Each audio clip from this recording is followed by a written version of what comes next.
మిత్రులందరికీ స్వాగతం. నా పేరు Padmavathi. Welcome to my channel. ఈరోజు మనం వినబోయే కథ బూర్ల కాత్యాయిని రచించిన తొలగిన తెరలు. ఒక చక్కని కథను వినేద్దామండి. అత్తయ్యకి ఏం సమాధానం, ఏం చెప్పమంటావు? నిన్ను బావకి చేసుకోవాలని అత్తయ్య ఆరాటపడుతోంది అన్నది సుజాత కూతురు సుమలతతో. వాళ్ళు ఆశపడితే సరిపోతుందా? నాకు ఇష్టం ఉండాలిగా. అదే, మరి ఇష్టం అవునో కాదో చెప్పేస్తే వాళ్ళు శాంతిస్తారు కదా. నాకిష్టం లేదు అన్నది ముభావంగా. ఏ, ఎందుకని? మనం ఈ రోజు ఇలా ఉన్నామంటే వాళ్ళ చలవే. చిన్నప్పుడే తండ్రిని పోగొట్టుకున్న నిన్ను చదివించటం నా ఒక్కదాని వల్ల అయ్యే పనేనా? అత్తయ్య కుటుంబం అండగా ఉండబట్టే కదా. అమ్మా, ఇంకా చాలు, ఆపేయ్ అన్నది అరుస్తూ. వాళ్ళు సాయం చేశారు, వీళ్ళు ఆదుకున్నారు అంటూ మొదలు పెట్టకు. నేను వినలేను. రాత్రికి బయలుదేరి హైదరాబాద్ వెళ్తున్నాను. రేపు డ్యూటీలో జాయిన్ అవ్వాలి. తొందరగా అన్నం పెట్టు. ఇంకా సర్దుకోవాల్సినవి చాలా ఉన్నాయి. నేను వెళ్ళాక వాళ్ళకి చెప్పు, భావం చేసుకోవడం ఇష్టం లేదని. చెప్పక చస్తానా? ఎప్పటికైనా నీ మీద ఆధారపడి బ్రతికే రోజు వస్తుందనో.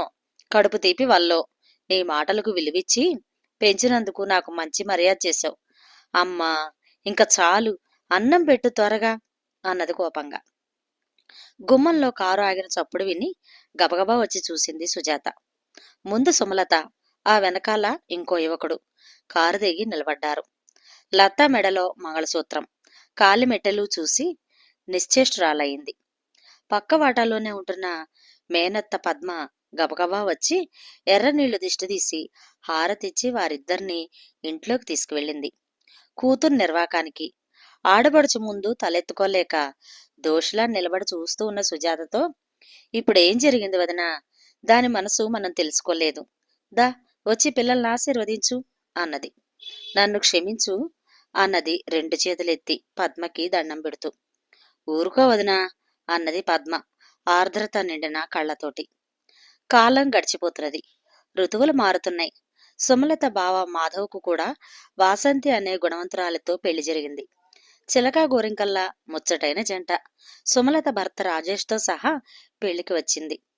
2 ఏళ్లలో లతకు ఒక బావు, మాధవ్కు 2 కవల పాపలు. పిల్లల ఆటపాటలతో, సుమలత రాకపోకలతో 2 కుటుంబాల వాళ్ళ గతాన్ని మరిచి సంతోషంగా గడుపుతున్నారు. ఉన్నట్టుండి ఒకరోజు హఠాత్తుగా చంకలో బిడ్డతో వచ్చిన సుమలతను చూసి, రామ్మారా, ఒక్కదానివే వచ్చావా? అల్లుడిగారేరి అన్నది సుజాత గుమ్మం వైపు చూస్తూ. ఏం, అతను వస్తేనే రావాలా? నేను ఒక్కదాన్నే రాకూడదా? ఎదురు ప్రశ్న వేసింది సుమలత. అలాగని కాదు, ఎప్పుడు వచ్చినా ఇద్దరూ వస్తారు కదా.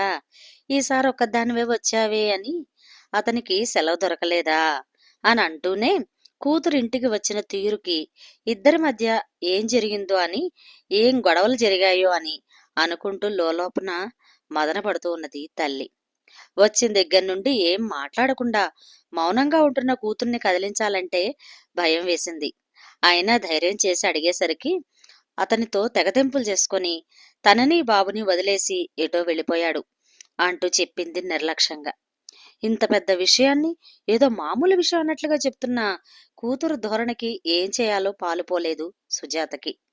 మరిప్పుడు ఏం చేద్దామనుకుంటున్నావు? ఏముంది చేయడానికి? నేనిక్కడ ఉద్యోగం చూసుకున్నాను. నా బ్రతుకు నేను బ్రతుకుతాను. పిల్లవాడిని కొన్నాళ్ళు నువ్వు చూసుకుంటే చాలు అన్నది స్థిరంగా. గట్టిగా మాట్లాడితే ఏ అఘాత్యానికి దారితీస్తుందో అని కూతురు మనస్తత్వం తెలిసిన తల్లి మరింకేం మాట్లాడలేదు. సుమలత రోజు ఉద్యోగానికి వెళ్ళి వస్తున్నది. బాబు మాధవ్ పిల్లలతో పాటు ఆడుకుంటూ మాధవ్కు బాగా చేరికయ్యాడు. భార్య పిల్లలంటే మాధవ్కు ఉన్న ప్రేమ, కుటుంబం పట్ల అతనికి ఉన్న శ్రద్ధ దగ్గర్నుండి గమనించసాగింది సుమలత. ముఖ్యంగా భార్య అంటే ఉన్న అనురాగం. ఒంటరితనంతో కాపురం చేసే సుమలత మనసులో ఎక్కడో అసూయ కలిగిస్తున్నది. తల్లి మాట విని బావను పెళ్లి చేసుకుని ఉంటే ఈ రోజు ఆమె స్థానంలో నేనుండేదాన్ని కదా అని పదే పదే ఆలోచించసాగింది. రోజు రోజుకు వాసంతిపై ద్వేషం పెంచుకుంటున్నది. ఏదో ఒకటి చేసి ఆమె స్థానాన్ని తాను దక్కించుకోవాలన్న దుర్బుద్ధి కలిగిందే తడవుగా మాధవ్కు దగ్గరవడానికి ప్రయత్నాలు మొదలుపెట్టింది. స్కూటీ పాడైందన్న వంకతో రోజు సుమలతను ఆఫీస్ దగ్గర దింపి మళ్లీ సాయంత్రం ఇంటికి తీసుకురావడం, మాధవ్కి దినచర్యగా మారింది. ఒకరోజు కాఫీ తాగుదాం రా బావా అంటూ రెస్టారెంట్కు తీసుకువెళ్ళింది. బావా, నీకు వారసుడు లేడు కాబట్టి నా బిడ్డను కనుక మీరు దత్తత తీసుకుంటే నేను నా భవిష్యత్తు గురించి ఆలోచించుకుంటాను. ఈ విషయం ముందు నీకే చెప్తున్నాను. నీకిష్టమైతే ఇంట్లో వాళ్ళకు చెబుదాం అన్నది. కష్టంలో ఉన్న మరదలకి సాయం చేస్తానన్న మనసుతో, పైగా గతంలో ఆమెను ఇష్టపడ్డ కారణం వల్లను ముందు వెనకలు ఆలోచించకుండా సరేనన్నాడు మాధవ్. ఇదే విషయం ఇంట్లో వాళ్ళతో చెప్పాడు. వాసంతికి, పద్మకు బాబును దత్తత తీసుకోవడం ఏమాత్రం ఇష్టం లేదు. దీనికి వాళ్ళు ససేమిరా ఒప్పుకోలేదు. దాని బిడ్డను చేరదీసి నీ పిల్లలకు అన్యాయం చేయకంటూ గట్టిగా వారించారు.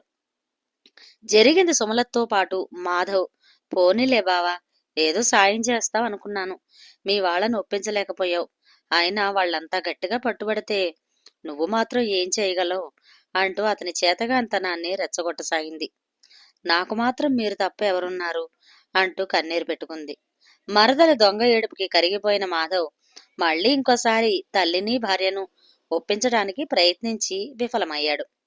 తన మాట నెగ్గనీయలేదన్న కారణంతో తల్లిని ఏమీ అనలేక చీటికి మాటికి వాసంతిపై విసుక్కోవడం, పిల్లల మీద అరవడం చేస్తున్నాడు మాధవ్.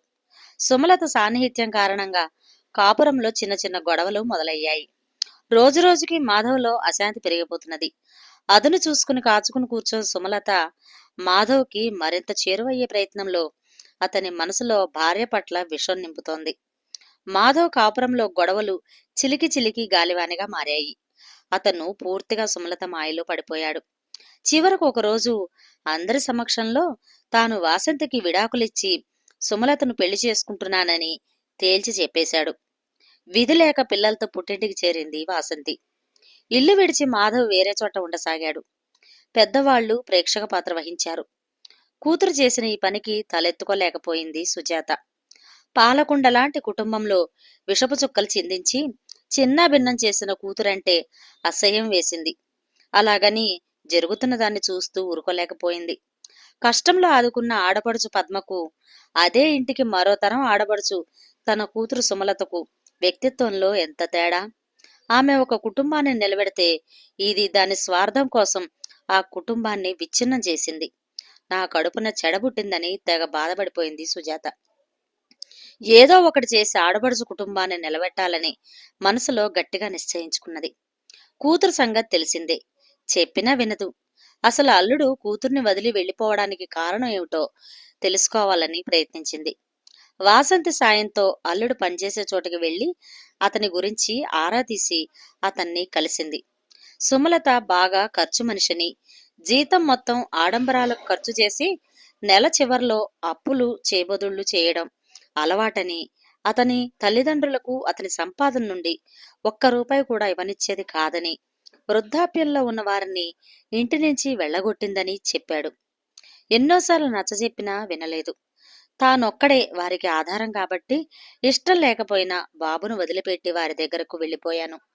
ఇక జన్మలో లత మొహం చూసేది లేదని కరాఖండిగా తేల్చి చెప్పేశాడు. కూతురు చేసిన తప్పుకి తనను క్షమించమని అతన్ని బ్రతిమలాడింది. ఇంటి దగ్గర పరిస్థితులు వివరించి ఒక కుటుంబాన్ని నిలబెట్టడం కోసం తమతో పాటు ఊరికి రమ్మనమని అల్లుడిని ప్రాధేయపడింది. ఇంటికి వచ్చిన భర్తను చూసి కోపంతో ఊగిపోయింది సుమలత. మళ్ళీ ఎందుకు వచ్చావు అంటూ చొక్కా పట్టుకుని బయటకు నెట్టివేసేంతలో తల్లి వచ్చి ఆమె చెంపలు పగలగొట్టింది. అమ్మా అని అరిచింది ఏడుస్తూ. అవును, అమ్మనే.